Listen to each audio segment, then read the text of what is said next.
మొన్న నోవటల్ పోయినప్పుడు బ్రేక్ఫాస్ట్ బుఫేలో ఈ ప్యాషన్ ఫ్రూట్ పుడ్డింగ్ ఉండే guys. That reminded me of growing passion fruit plants. నేను అదే అనుకున్నా, అసలు ఇన్ని రోజులు ప్యాషన్ ఫ్రూట్ పెంచకుండా ఎందుకు ఆగినాం మనము అని చెప్పేసి. బై ద వే మనకి ప్యాషన్ ఫ్రూట్ కూడా చాలా రేర్గా దొరుకుతుంది ఈ మధ్యలో, అయితే అసలు కనిపిస్తలేవు.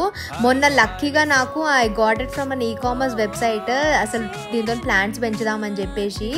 ఇది ఎప్పుడైనా మీరు టేస్ట్ చేయకపోతే మాత్రం you should taste it guys. దీనంత పుల్లగా ఉండే ఒక ఫ్రూట్ నేనైతే లైఫ్లో తినలేదన్నమాట. అంత పుల్లగా ఉంటుంది.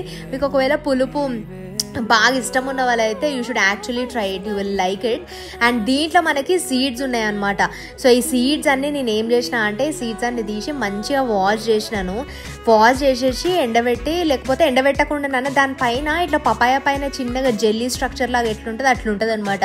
మా బుడ్డదానికి ఏం పని లేదు, ఊకే ఫోన్ చూసుకుంటా కళ్ళంతా పాడి వేసుకుంటుంది. ఆ ఫోన్ తీసుకుంటే అంత ఆగమాగం చేస్తుంది అని చెప్పి ఈ పని అప్పచెప్పినాము.